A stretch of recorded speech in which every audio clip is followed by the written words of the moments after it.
Pasamos a la quinta parte del manual, que se denomina la instrucción. Tema 12. El inicio del proceso penal, actos de iniciación, de imputación y de defensa. Primera parte, introducción. El proceso civil principia siempre de la misma forma, mediante la interposición de la demanda ante el juez con jurisdicción y competencia para conocer de ese concreto proceso.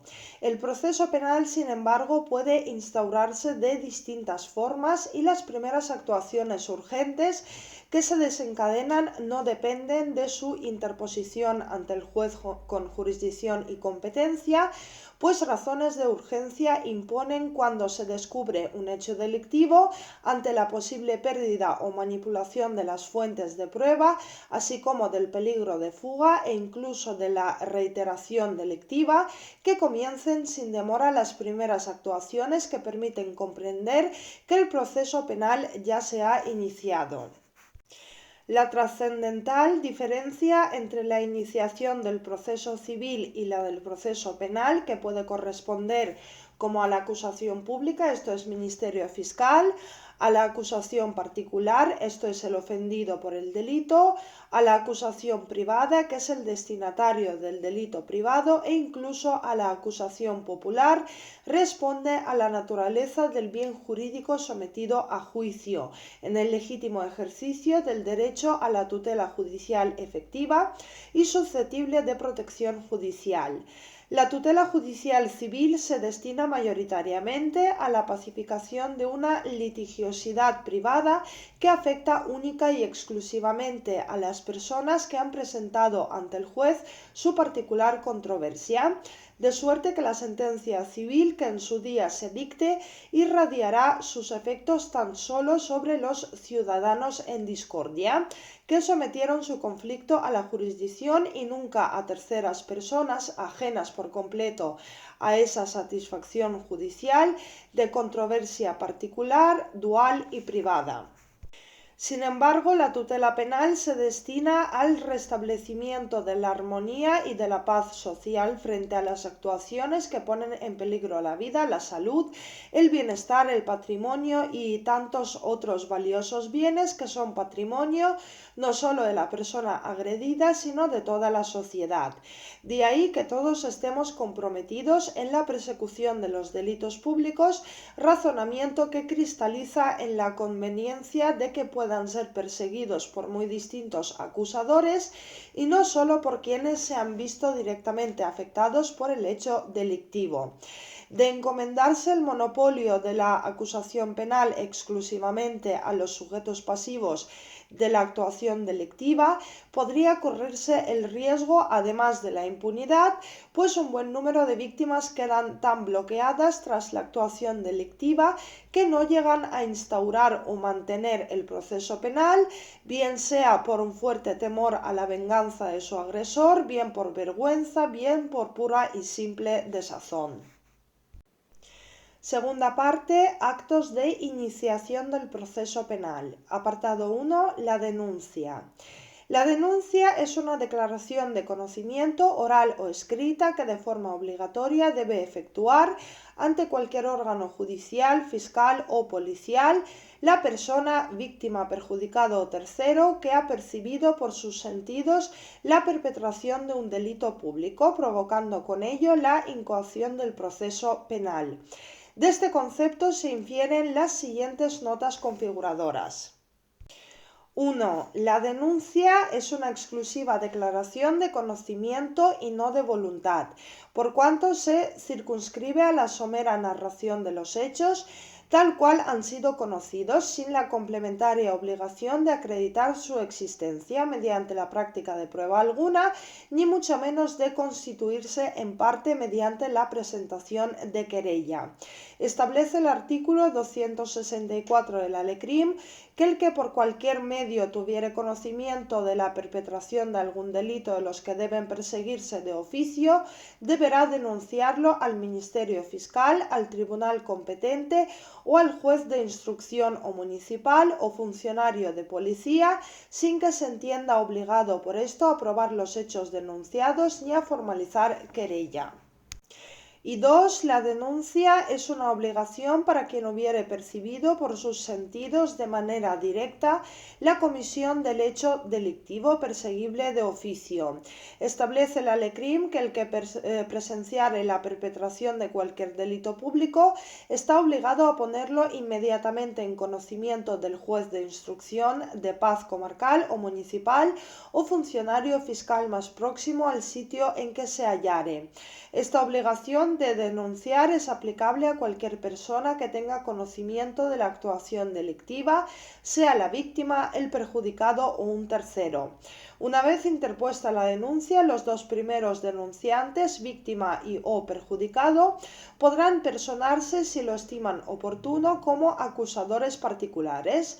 El tercer denunciante, persona que no ha sufrido de manera directa el resultado delictivo, podrá ser testigo en el proceso que se instaura. Están exentos de ese deber de denunciar los delitos públicos dos conjuntos de personas.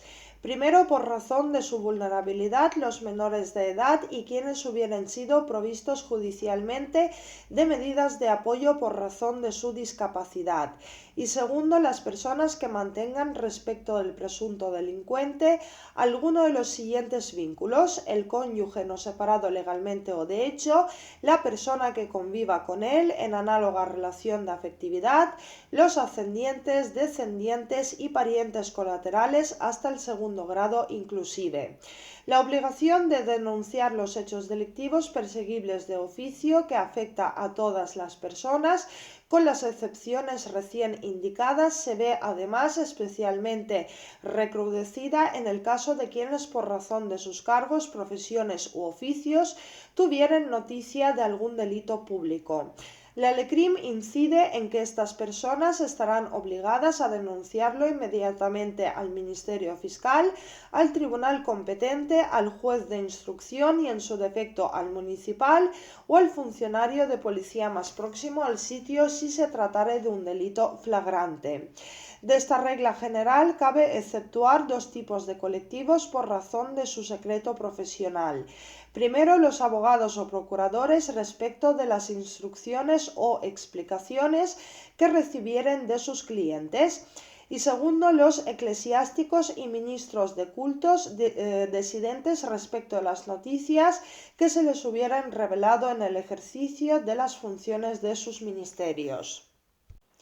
El deber de denunciar los delitos públicos se transmuta en derecho de denunciar respecto a los delitos semipúblicos, por cuanto en este tipo de delitos, tan solo perseguibles a instancia de parte, la denuncia del perjudicado se erige en un requisito de procedibilidad para la debida instauración del proceso penal, de cuyo ulterior mantenimiento se ocupará el Ministerio Fiscal. 3. La denuncia podrá ser formulada ante cualquier órgano o autoridad, sea judicial, fiscal o policial, no resultando imprescindible que sea ante el juez de instrucción y competencia para conocer de ese concreto proceso. 4. La denuncia podrá ser oral o escrita. Cuando sea verbal, se extenderá un acta por la autoridad o funcionario que la reciba, en la que en forma de declaración se expresarán cuantas noticias tenga el denunciante relativas al hecho denunciado y a sus circunstancias, firmándola ambos a continuación. En este escrito siempre quedará perfecta constancia de la persona del denunciante, pues en nuestro país carecen de toda validez las denuncias anónimas. Así, el juez, tribunal, autoridad o funcionario que recibieren una denuncia verbal o escrita harán constar por la cédula personal o por otros medios que repiten suficiente la identidad de la persona del denunciador. Si éste lo exigiere, le darán un resguardo de haber formalizado la denuncia. Y por último, 5. Una vez formalizada la denuncia, se procederá o se mandará a proceder inmediatamente por el juez o funcionario a quien se hiciese a la comprobación del hecho denunciado, salvo que éste no revistiere carácter de delito o que la denuncia fuere manifiestamente falsa. En cualquiera de estos dos casos, el tribunal o funcionario se abstendrán de todo procedimiento sin perjuicio de la responsabilidad en que incurran si desestimasen aquella indebidamente. Apartado 2. La querella. La querella es una declaración de conocimiento y voluntad, siempre escrita, de la comisión de un hecho delictivo efectuada por el Ministerio Fiscal o por una persona, víctima, perjudicado o tercero, formulada ante el juez con jurisdicción y competencia, con la manifiesta intención de constituirse en parte en el proceso penal que se instaure tras su oportuna admisión. De este concepto se infieren las siguientes notas características. 1. La querella es una declaración de conocimiento y también de voluntad, por cuanto no solo se ciñe a la narración de los hechos, sino también a la manifiesta postulación de constituirse en parte acusadora en el proceso penal que, de admitirse la querella, llegue a instaurarse.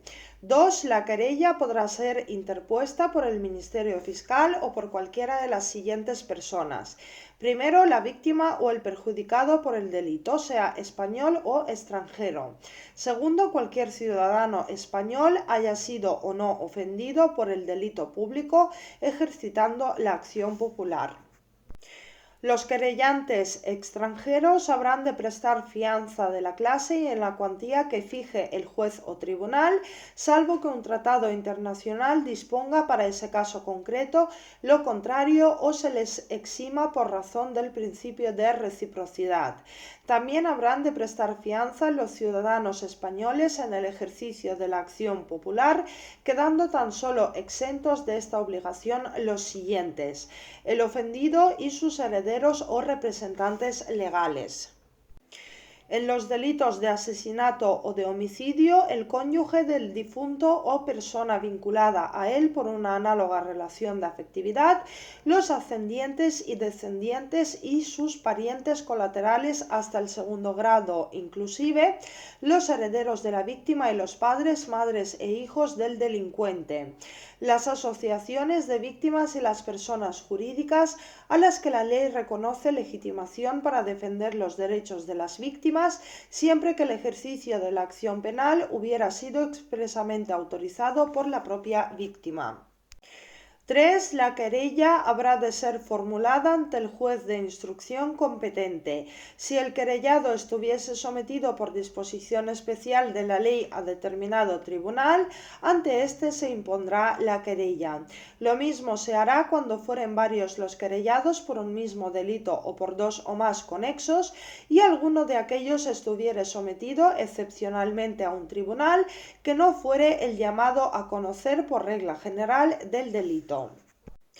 Cuando se trate de un delito cometido infraganti o de los que no dejan señales permanentes de su perpetración, o en que fuere de temer fundadamente la ocultación o fuga del presunto culpable, el particular que intentare querellarse del delito podrá acudir al juez de instrucción más próximo o a cualquier funcionario de policía, a fin de que se practiquen las primeras diligencias necesarias para hacer constar la verdad de los hechos y para detener al delincuente. 4. La querella siempre será escrita y su autor deberá acreditar en todo caso la debida capacidad de postulación. Esto es, habrá de ser presentada por medio de procurador con poder bastante y suscrita por letrado. Se extenderá en papel de oficio y en ella se expresarán los siguientes datos: juez o tribunal ante quien se presente, nombre, apellidos y vecindad del querellante, nombre, apellidos y vecindad del querellado. En caso de ignorarse dichas circunstancias, se deberá hacer la designación del querellado por las señas que mejor pudieran darle a conocer.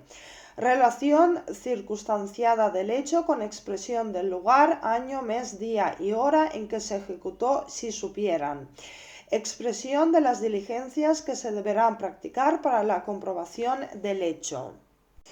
Petición de que se admita la querella, se practiquen las diligencias indicadas, se proceda a la detención y prisión del presunto culpable o exigirle la fianza de libertad provisional y se acuerde el embargo de sus bienes en la cantidad necesaria en casos que proceda. Y por último, la firma del querellante o la de otra persona a su ruego, si no supiere o no pudiere firmar cuando el procurador no tuviese poder especial para formular la querella. Y por último, 5. La admisión de la querella por el juez de instrucción mediante auto conlleva la consecuente práctica de las diligencias que en ella se hubieren propuesto, salvo las que considere contrarias a las leyes o innecesarias o perjudiciales para el objeto de la querella, que había de denegar en resolución motivada.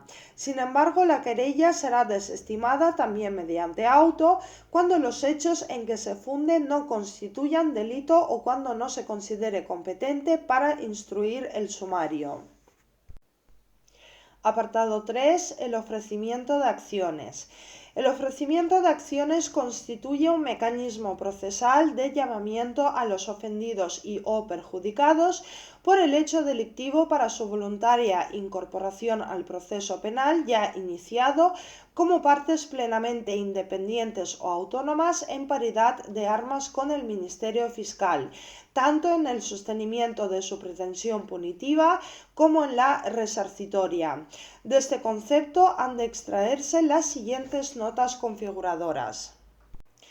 1. Las personas llamadas al proceso penal por el cauce del ofrecimiento de acciones serán tanto el ofendido como el perjudicado.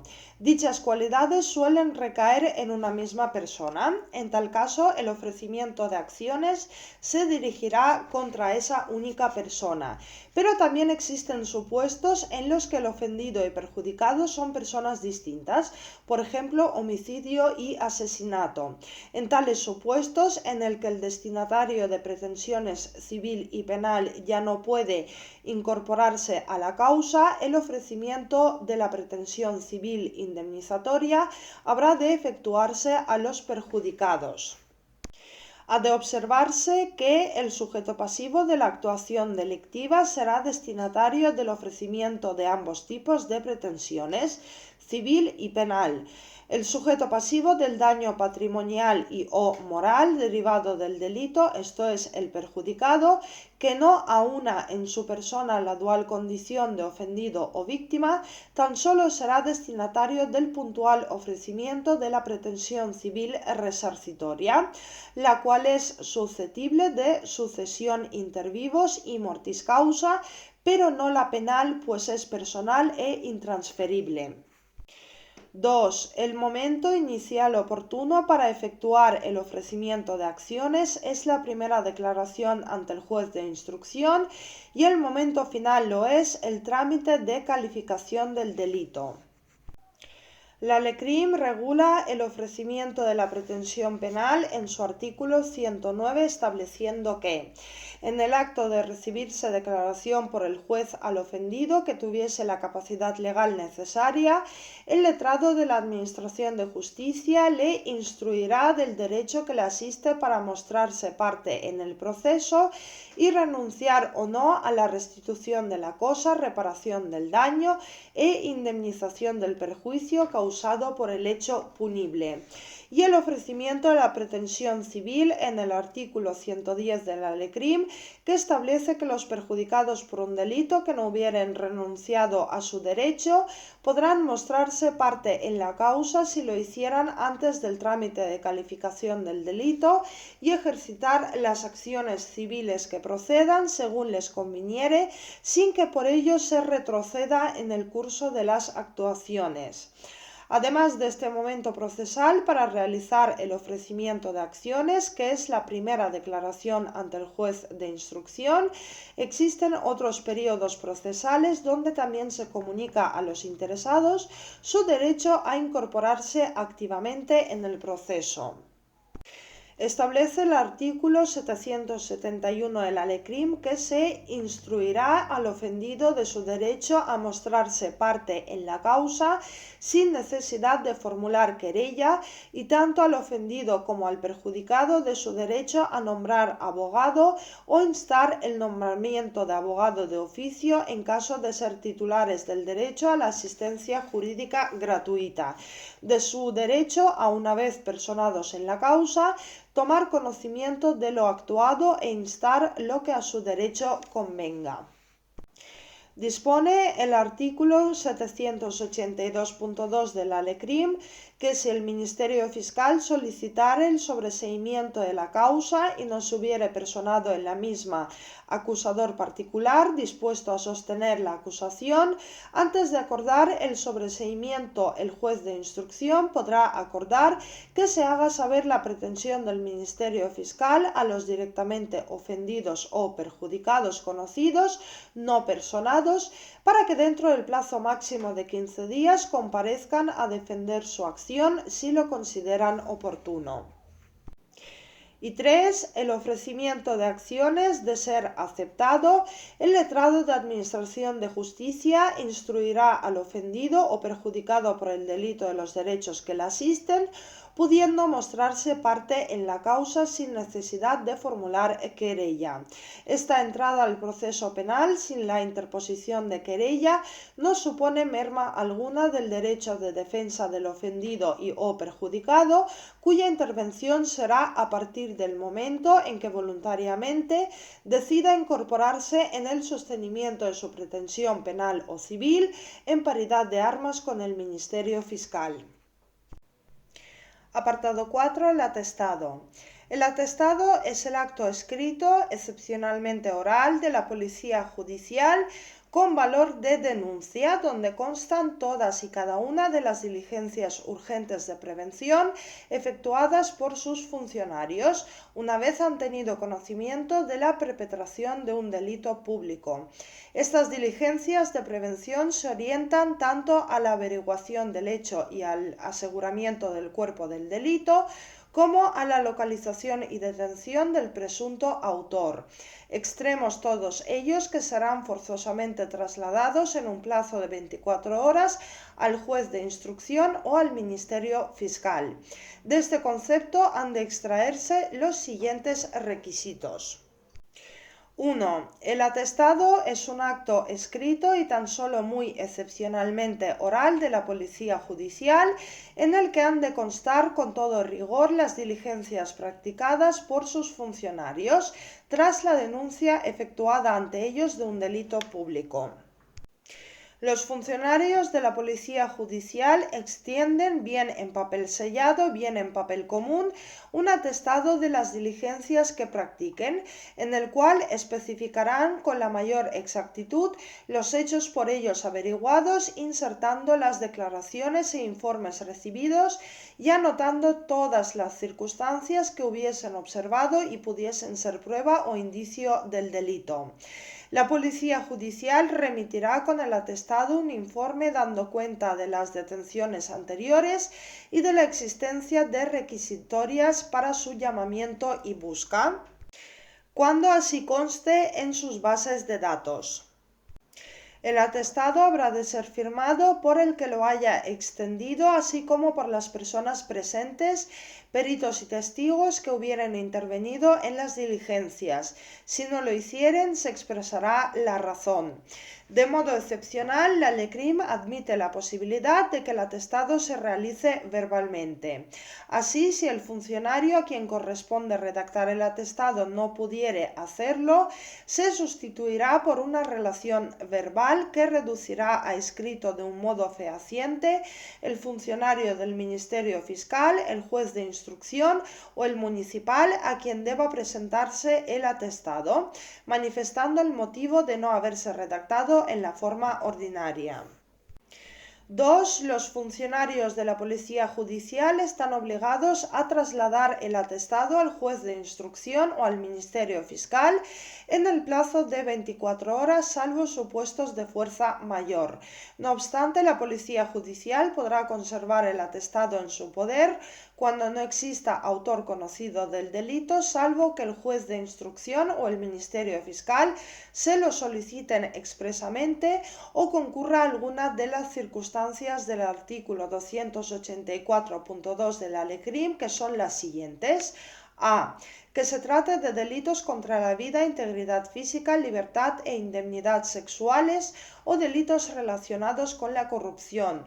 O B. Que se practique cualquier diligencia después de transcurridas 72 horas desde la apertura del atestado y éstas hayan tenido algún resultado.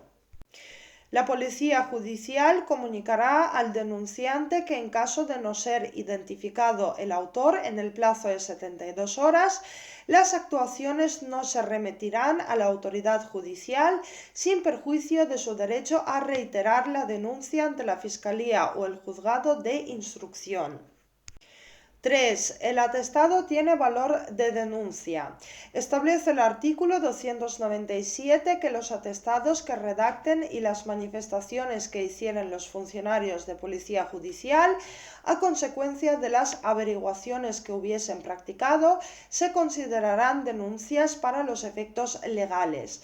Ello comporta que su contenido no podrá erigirse en una prueba de cargo suficiente para desvirtuar por sí solo la presunción de inocencia. El valor del atestado, equiparable a una denuncia, podría transmutarse en otro probatorio si los funcionarios responsables de su confección al tiempo de realización de sus diligencias prestan posteriormente declaración como testigos en la fase del juicio oral. La evidencia de que el atestado en su conjunto carezca por sí solo de valor probatorio suficiente para desvirtuar la presunción de inocencia no significa que todos y cada uno de los actos que lo integran merezcan idéntico tratamiento. Algunos actos de la policía científica de extraordinaria fiabilidad técnica debido a su irrepetibilidad, como por ejemplo son las fotos, croquis, test de alcoholemia, gozan de valor probatorio preconstituido. En consecuencia, el atestado tiene valor de denuncia sin perjuicio de que alguno de los actos que lo integran podrán gozar de fuerza probatoria preconstituida apta para desvirtuar la presunción de inocencia. Apartado 5. La iniciación de oficio. Además de las anteriores fórmulas de iniciación del proceso penal, el juez de instrucción también puede incoar de oficio este proceso cuando tenga conocimiento personal y directo de un hecho con apariencia delictiva. Las formas de obtención de este conocimiento del juez por sí mismo y no a través de terceros de la actuación delictiva son remotas. Así, el juez podría encontrarse presente en el exacto momento de la comisión de dicha actuación e incluso sorprender infraganti a su presunto autor.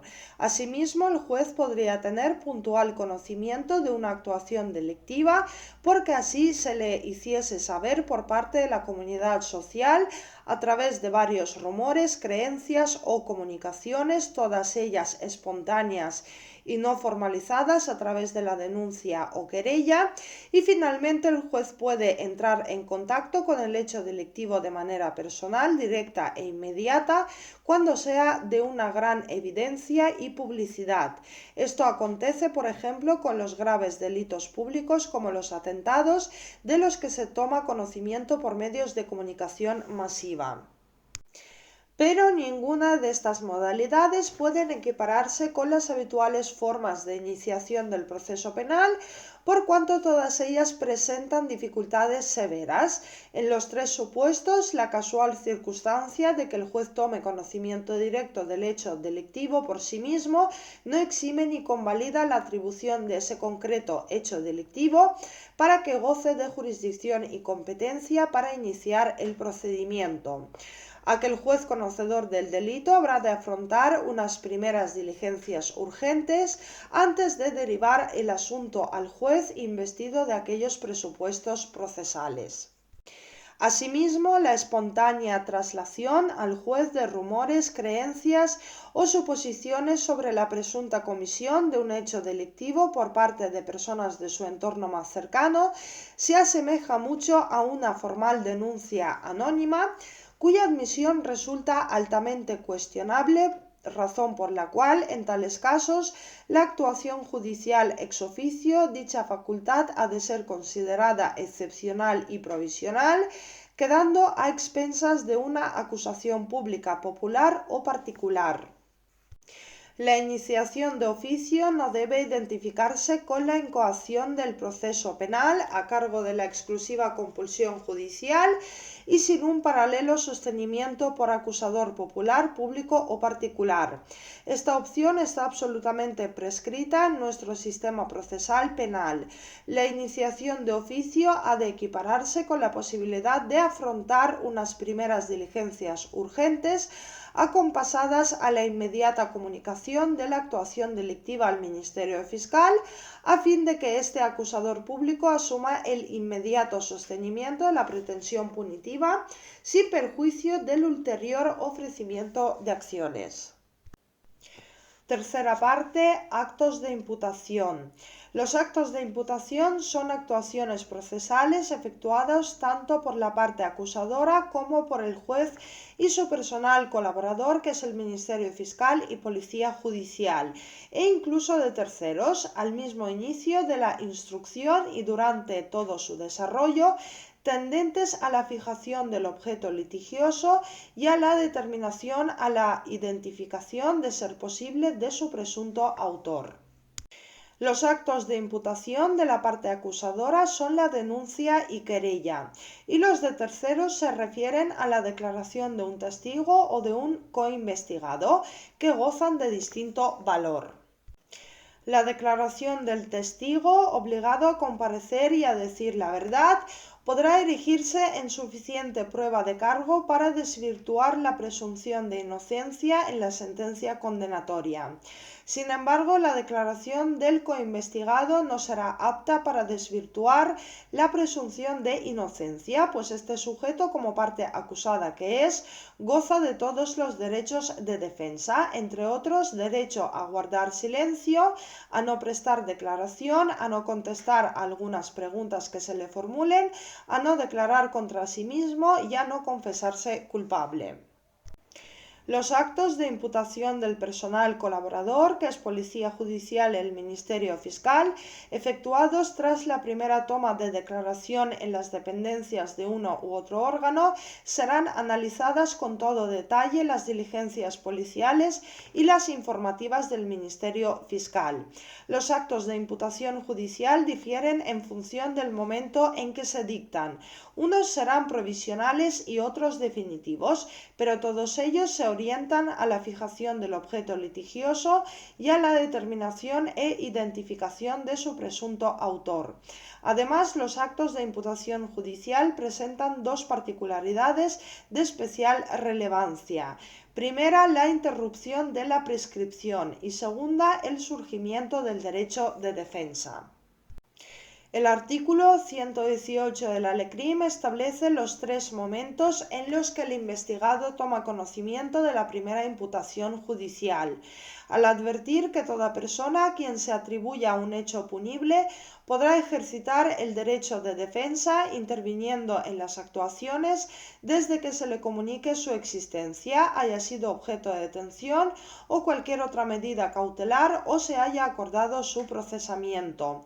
Estos tres momentos nucleares del proceso penal quedan inexorablemente conectados con el cronológico surgimiento del derecho de defensa.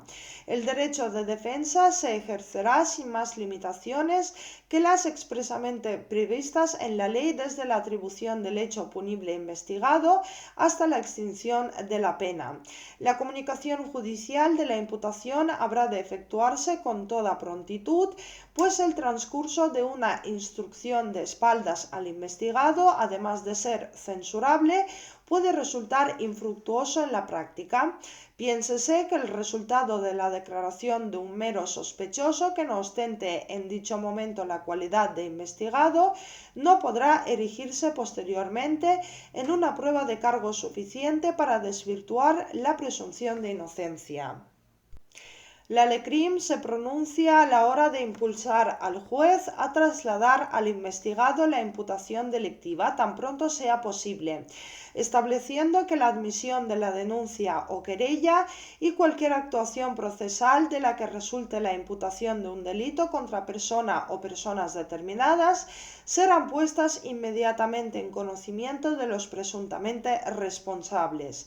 Esta imputación judicial podrá efectuarse tanto a través de comunicaciones explícitas y directas, mediante denuncia o querella, como de otras implícitas, tácitas o derivadas de la adopción judicial de medidas cautelares penales, esto es, detención, prisión o libertad provisional, o civiles, todas ellas relacionadas con la actuación delictiva.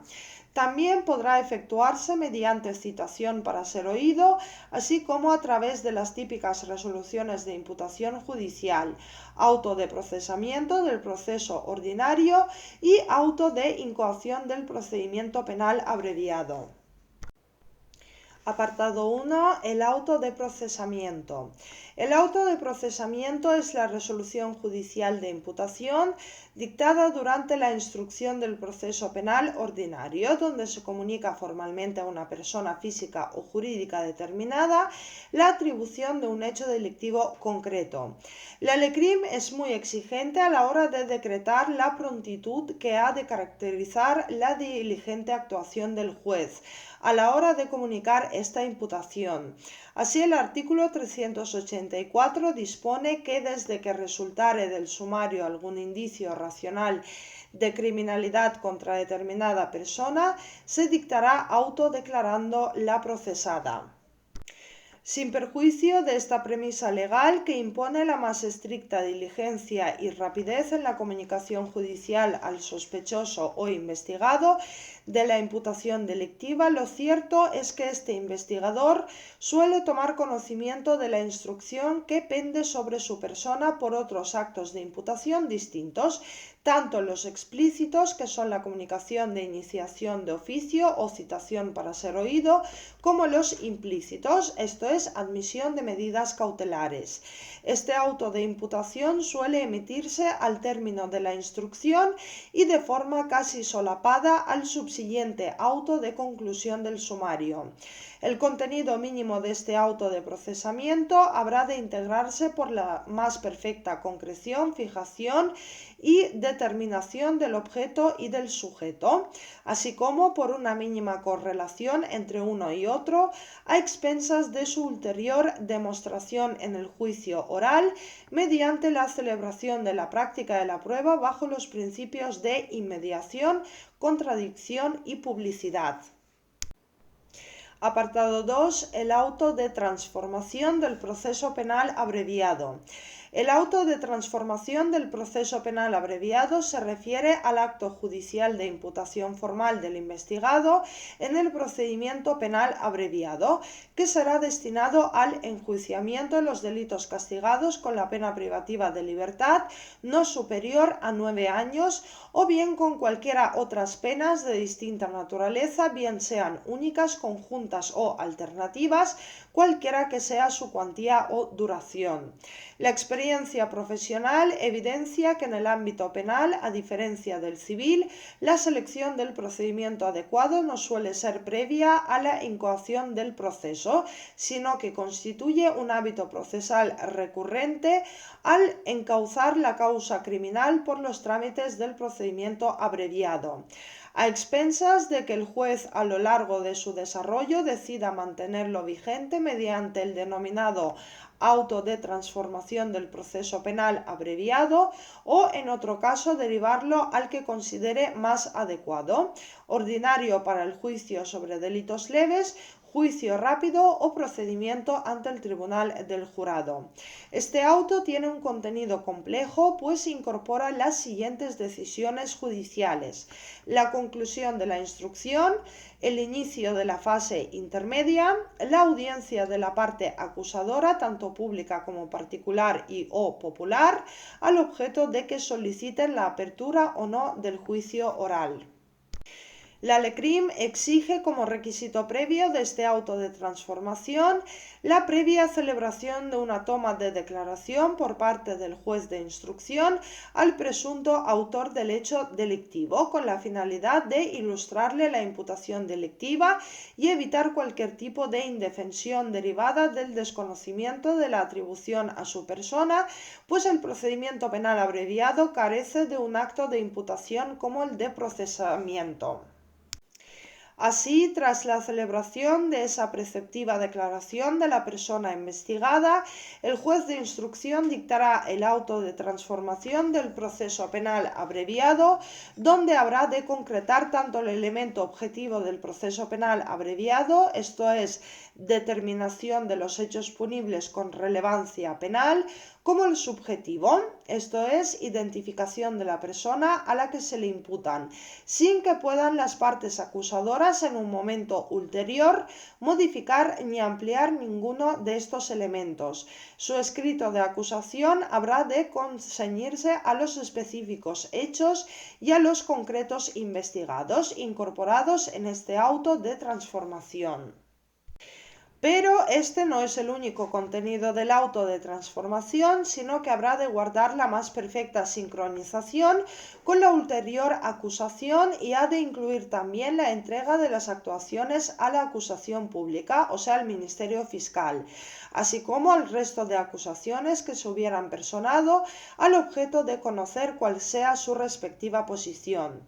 Así, el artículo 780 de la LECRIM establece que si el juez de instrucción acordare que debe seguirse el trámite establecido en este capítulo, en la misma resolución ordenará que se dé traslado de las diligencias previas, originales o mediante fotocopia al Ministerio Fiscal y a las acusaciones personadas, para que en el plazo común de 10 días soliciten la apertura del juicio oral, formulando un escrito de acusación o el sobreseimiento de la causa, o excepcionalmente la práctica de diligencias complementarias.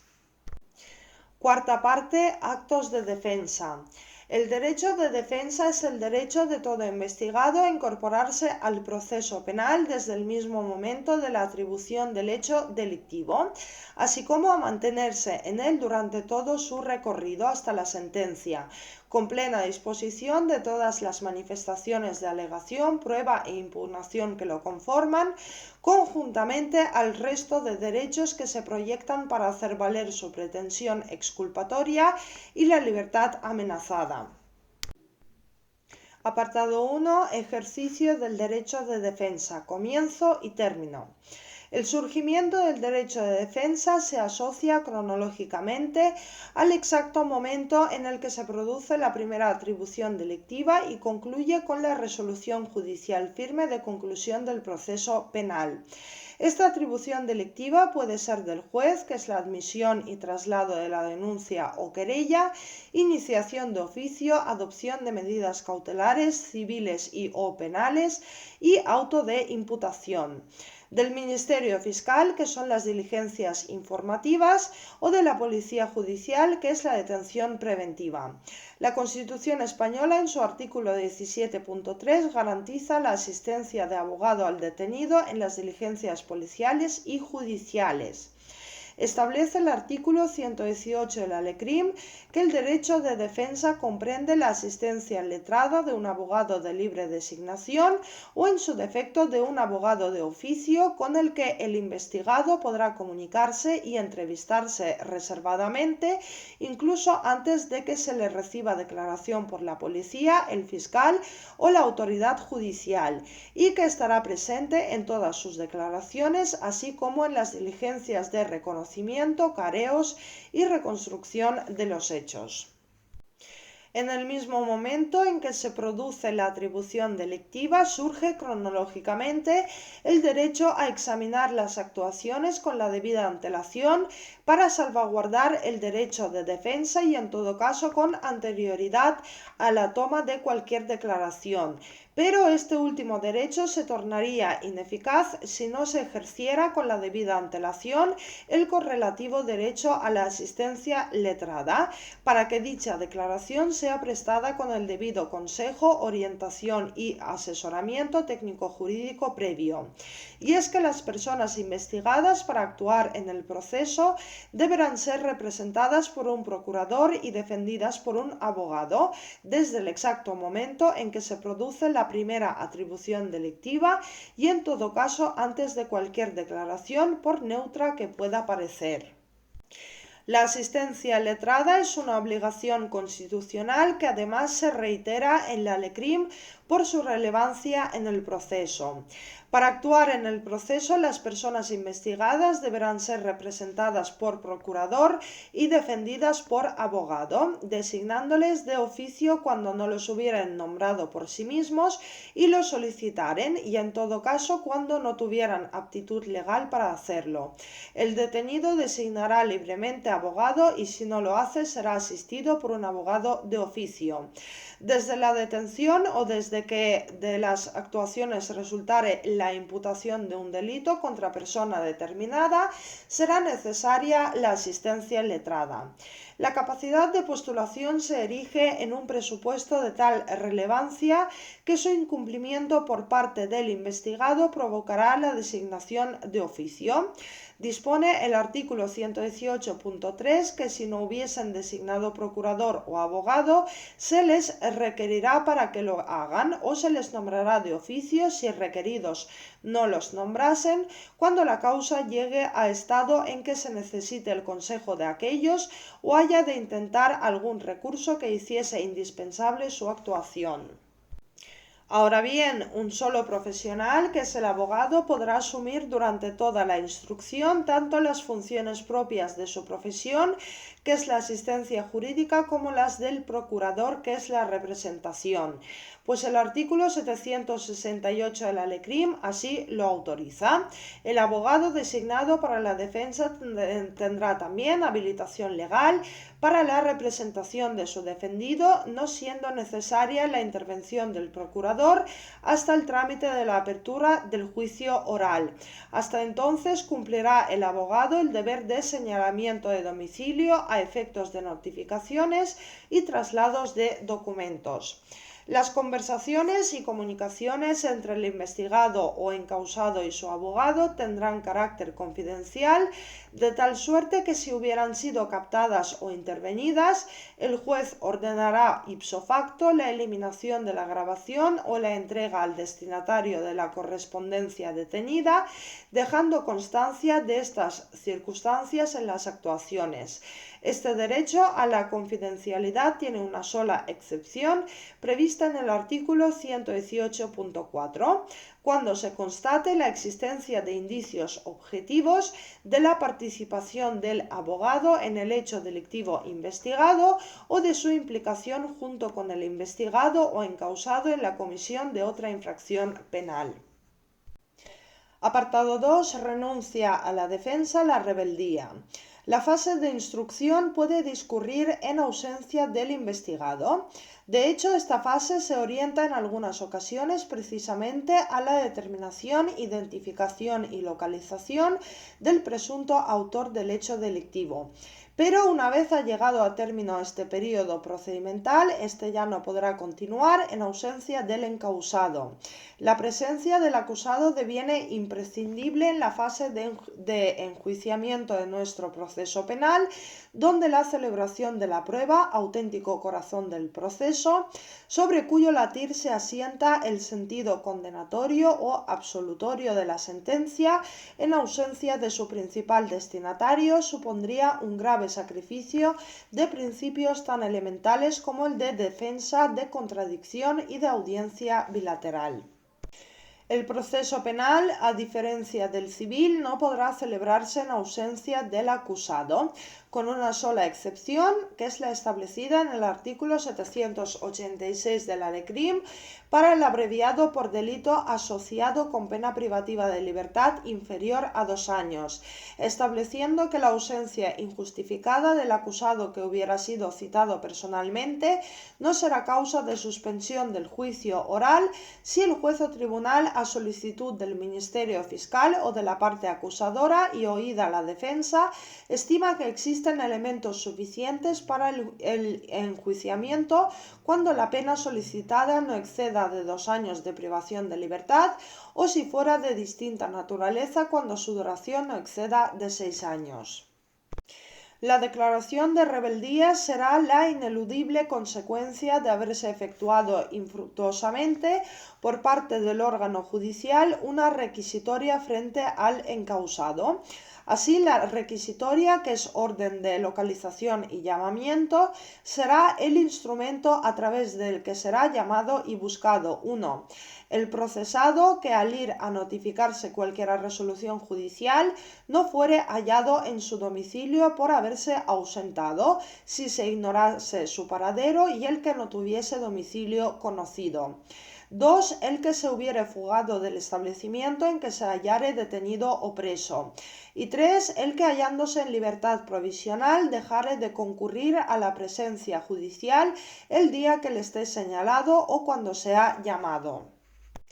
La requisitoria expresa el término cronológico dentro del cual el procesado ausente deberá presentarse, bajo apercibimiento de que en otro caso será declarado rebelde y le parará el perjuicio a que hubiere lugar con arreglo a la ley. Una vez concluido el término fijado en la requisitoria, será declarado rebelde el procesado que no comparezca o que fuese habido y presentado ante el juez o tribunal que conozca de la causa. Los efectos de la rebeldía difieren en función del momento en que se produzca la declaración, puesto que entre tanto la fase de investigación puede discurrir en ausencia del investigado. Esta ausencia imposibilita la celebración de toda ulterior fase de enjuiciamiento. En consecuencia, la declaración en rebeldía del investigado durante la fase de investigación permitirá la continuación del procedimiento hasta su término, pero dicha declaración de rebeldía al tiempo de iniciarse el juicio oral provocará la suspensión y el archivo de los autos. Si la causa estuviere en sumario, se continuará hasta que se declare terminado por el juez o tribunal competente, suspendiéndose después su curso y archivando los autos y las piezas de convicción que pudieran conservarse y no fueren de un tercero irresponsable.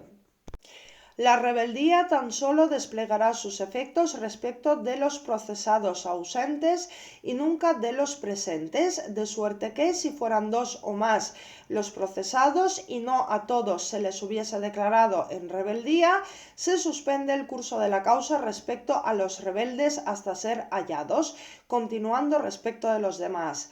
La sobrevenida aparición del procesado rebelde provoca la inmediata reanudación del proceso penal. Así lo establece el artículo 846 de la LECRIM, estableciendo que cuando el declarado rebelde se presente o sea habido, el juez o tribunal abrirá nuevamente la causa para continuarla según su estado.